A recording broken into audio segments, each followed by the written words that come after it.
talked about in the past about being excited about changing the status quo. I know it's a huge part of what you want to do. And in your role currently, I'm sure you have opportunities to meet many mission-driven companies who are leveraging the power of technology and innovation.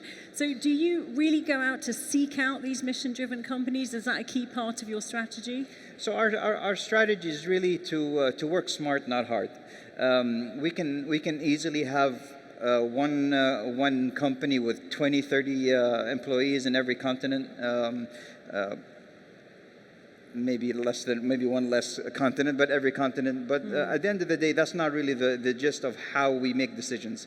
The way we make decisions is we partner with people who specialize in these specific industries.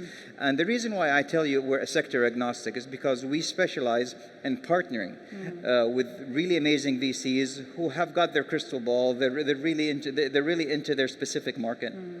And what we do is we like to partner up with them if they want to keep investing into one company but can't, through our partner fund, Proof Fund, we would co-invest and give them the right to keep investing into the winner companies that they want to keep investing in.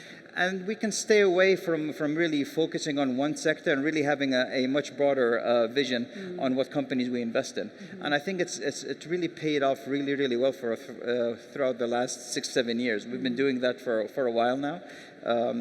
We've really dramatically decreased or de-riskified our portfolio, and we've got about 84, 85 companies in our portfolio now, 2-3 write-offs, and with talking about venture language, that's a really good trade-off. So we're really happy where we are now.